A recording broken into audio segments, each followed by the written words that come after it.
Can Trey Lance live up to all the hype?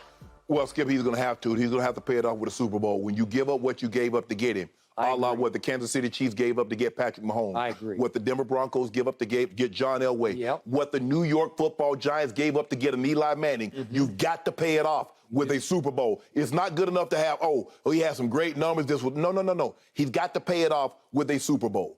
And everybody says Patrick Mahomes did this in the first full year of starting his second year. Oh, everybody could do that. Lamar Jackson followed it up. And then Kyler Murray's going to win the MVP. And this guy, I know those guys made it look easy. Patrick Mahomes goes out and throws 50 touchdowns with 10 interceptions, over 5,000 yards. He made it look easy. And Lamar Jackson comes right behind him and goes 36-6 and had a QBR that's out of this world. Yep. But it's not easy. Nope. Those are like seasons that happen like once in a lifetime. And then the problem is that that's what you get compared to. You look at Patrick Mahomes, they say, well, he had a down year. He threw for 4,800 yards, 37 touchdowns, 38 touchdowns, 13 picks. That was a down year because it wasn't 50 touchdowns and 5,000 yards. Lamar Jackson, he probably won't ever have a season statistically like that. And because he hasn't, he can just improve incrementally. But Trey Lance, Skip, with his ability to run, and I know what this offense is because I played the better part of my career in this offense. You did. So I know how quarterback-friendly it is.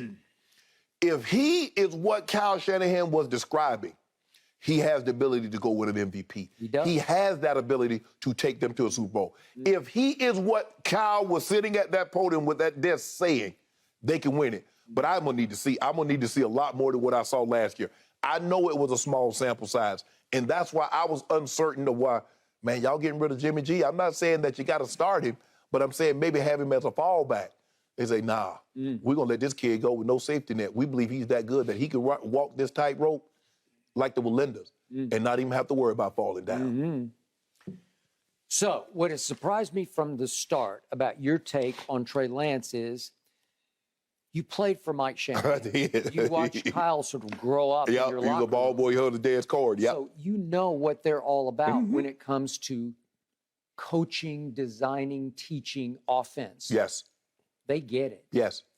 Like father, like son. Right. And father is still, I'm pretty sure, actively involved in the absolutely. game planning. Absolutely. The big picture of it. And father was clearly actively involved in the decision to give up your entire, 3 first-round picks to get this kid out of North Dakota State who'd barely played 1 year of football because they loved what they saw. I told you I loved what I saw. I'm all in. I believe. Okay. But I believe in the Shanahans at least as much as you do. Right. And I would not bet against them. If they're going to go 3 first-round picks and like sun and the moon, we're going to give you the sun and the moon for this kid, then I'm going to bet on them because they're betting on him. Right. And I just don't think they're going to screw that one up because it's one you can't, because if you swing and miss on it, it's like a 10-year miss, right? It sets you so far back. Yes. Well, I think he will live up and exceed his hype. And his hype is exploding right before your very eyes. And by the way, speaking of MVP, I keep tracking the odds. I think he started at 151. He's all the way down to 40-1. I know it's still a long shot, but they're all, people are, Las Vegas are saying, wait a second. Right. He's going to be the new focal point of a Shanahan offense. Well, it's quarterback friendly, and some numbers are going to start popping if he can play up to expectations. So I have respect for Bill Barnwell, who's the primary football NFL expert at ESPN. And I'm going to reread this first line. He picks Trey Lance to be his breakout player of the year, from bench to supernova. #1 on the list. There's nobody in the league I'm more excited to see play 17 games than the new starting quarterback in San Francisco. That's a mouthful. Yeah. And he defends his play from last year that you did not love because he said the 49ers had not committed their offense to him last year. It was still Jimmy G's offense. And he played with a broken finger in his right hand, in his throwing hand, through the time that he was able to play the spurts that he got to play. Well, I'm going to write all that off. I love the throw he made. I'm sure we've been showing it to Danny Gray the other day in the game, because you want to talk about a new dimension. Jimmy G is not a great deep ball thrower, as we know. this kid has effortless range with his deep ball because he's 6'4" and he's got a cannon. Yep. So you watch him throw the deep ball, he throws it 60 yards, and he wasn't trying very hard. It looked like a 10-yard pass that travels 60 yards in the air because he's 6'4", what is he, 235 probably, and he has easy velocity on his passes. So all of a sudden, as you know, in that offense, if you can threaten them with the deep ball, unlike Jimmy G, now you got a whole new, a whole new world opens up. And then, unlike Jimmy G, he can run. He can run. All of a sudden, you have an offense featuring all this weaponry around him, and he's also a primary weapon to run with the football. And you pointed out the other day on his one big scramble, it's just the first preseason game, he got down in the ways RG3 would never get down. He immediately slid into the tackle, and he was unscathed because you can't touch him if he slides. Right. Robert never could seem to get that through his head, never could slide. Right. So Barnwell ends up saying, in the end, he says, he gets to play, talking about Trey Lance, he gets to play with the league's best left tackle, obviously Trent Williams. Yeah, no question about that. And the third best set of playmakers in football heading into this season. Trey Lance is about to have a special season. That's the conclusion. Well, Skip, they got, I mean, Kittle is unbelievable. You got Brandon Ayuk can make plays, run at the catch. We know what Debo can do. We know what Debo can do, both running it and catching it and running with it.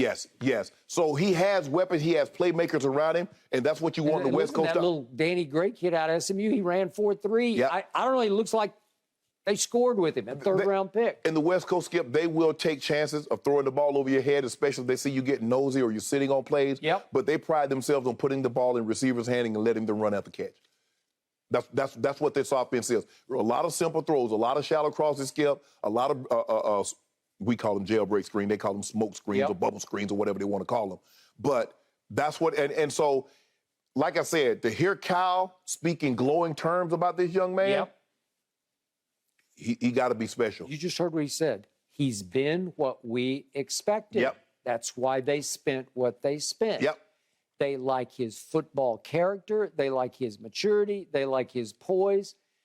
They just like how he handles himself in the locker room and in the huddle. Yes. Okay? I'm all in. Because he got to work now. Now, one thing I know about the Shanahan, Mike Day might work the hell out you. He had a very lofty expectation of what his quarterback was to do. I think this kid's a gym rat from all I've read. So, like, he fits right into the whole culture of it.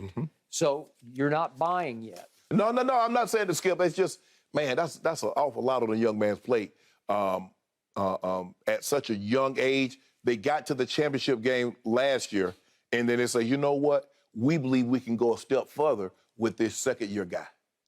It's a lot. Yeah. I mean, Skip, it's kind of like what the Chiefs did with Alex Smith. Remember, they got to the playoffs, divisional, and they ended up losing to Tennessee. But it's like, Andy's like, we only gonna go so far with Alex. And I believe that's what the same thing that Kyle and Mike said. We're only gonna go so far with Jimmy G. There's throws that you gotta make in moments. Because the game is ain't nobody go. They're gonna come a moment that I'm going to need you to make a throw.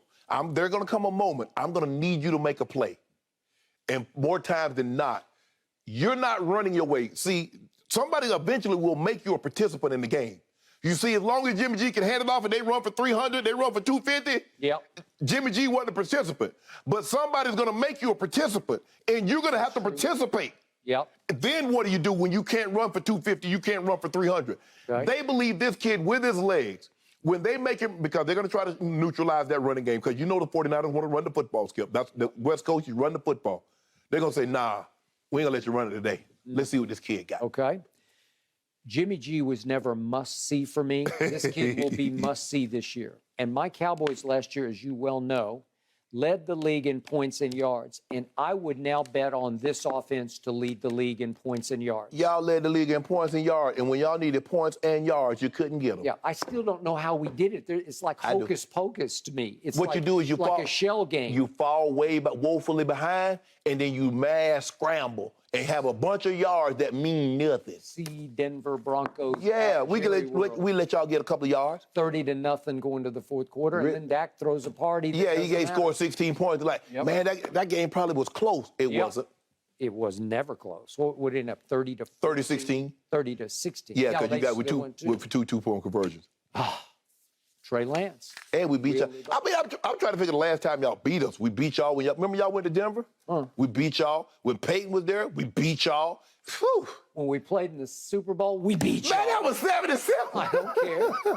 It happened one time and we beat y'all. Was that 77 or 78? We beat you all. That was 77. 77. Yeah. In the Superdome. Wasn't that the Superdome? It was. Craig Morton. I was there. Yeah. Craig Morton. Man, the Broncos turned the ball over 8 times. How you gonna win a Super? How you gonna win? Got crushed. How you gonna win a game? Turn the ball over 8 times. A Leroy Neiman painting, right? Yeah. Hanging out to catch one. Yep. Harvey Martin and Randy White was the MVPs. Yeah, and Randy Hughes of the University of Oklahoma thought he should have been MVP. I know it all. See? Yep. I watched the game. I be like, whew, that was a beatdown. Thank you.